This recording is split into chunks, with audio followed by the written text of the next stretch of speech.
4 பார்க்கலாம். Tips number 4ல் நம்ம வீட்டில் இந்த மாதிரி குழந்தைங்களுக்குலாம் ஹேர் பேண்ட் யூஸ் பண்ணுவோம், நம்மளே கூட யூஸ் பண்ணுவோம்.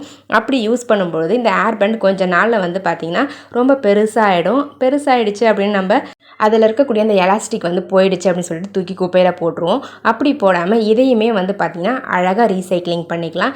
பழைய ஹேர் பேண்டை கூட புதுசாக மாற்றிக்கலாம். அது எப்படின்னு பார்த்தீங்கன்னா, இந்த மாதிரி ஹாட் வாட்டரில் நீங்கள் தண்ணி நல்லா கொதிக்க வச்ச பிறகு உங்ககிட்ட இருக்கக்கூடிய அந்த பெரிய ஹேர் பேண்ட்ஸ் எல்லாத்தையுமே இதுக்குள்ளே போட்டு விட்டுருங்க. இந்த மாதிரி போட்டு விடும்பொழுது அந்த எலாஸ்டிக் வந்து மறுபடியும் பழைய நிலைமைக்கு திரும்பிடும். ஸோ அதாவது ஹேர் பேண்ட் வந்து பெருசாக இருக்கக்கூடிய ஹேர் பேண்ட் உங்களுக்கு சின்னதாக ஃபஸ்ட்டு எப்படி இருந்துச்சோ அதே மாதிரி உங்களுக்கு கிடச்சிருங்க. பாருங்கள், நம்ம போடும்பொழுது எப்படி இருந்துச்சு, இப்போ தண்ணியில் போட்ட பிறகு டக்குன்னு அதனுடைய பழைய நிலைமைக்கு திரும்பிடுங்க. பாருங்கள் ஃப்ரெண்ட்ஸ், இந்த மாதிரி நம்ம வீட்டில் இருக்கக்கூடிய பழைய ஹேர் பேண்டை சூப்பராக வந்து ரீசைக்ளிங் பண்ணி புது ஹேர் பேண்டாக மாற்றி நம்ம கம்ஃபர்டபுளாக யூஸ் பண்ணிக்க முடியும். அதே சேம் டைம் வந்து பார்த்திங்கன்னா அந்த ஹேர் பேண்டில் இருக்கக்கூடிய அழுக்கும் வந்து பார்த்திங்கன்னா உங்களுக்கு ரிமூவ் ஆகிடும். பாருங்கள், தண்ணியை பார்த்தாவே தெரியும். ஸோ அந்த ஹேர் பேண்டும் க்ளீன் ஆகிடுச்சு, புதுசாகவும் மாறிடுச்சு. உங்களுக்கு தேவைப்பட்டால் ட்ரை பண்ணி பாருங்கள். ரொம்பவே யூஸ்ஃபுல்லாக இருந்திருக்கும்னு நினைக்கிறேன். இந்த டிப்ஸ் உங்களுக்கு தேவைப்படுறவங்க ட்ரை பண்ணி பாருங்கள். ட்ரை பண்ணி பார்த்துட்டு ரிசல்ட் எப்படி இருந்தது அப்படின்றத கமெண்ட் செக்ஷனில் கமெண்ட் பண்ணுங்கள். பாருங்கள், நான் வந்து தண்ணியில் போட்ட பிறகு எடுத்திருக்கேன் இந்த ஹேர் பேண்ட்லாம்.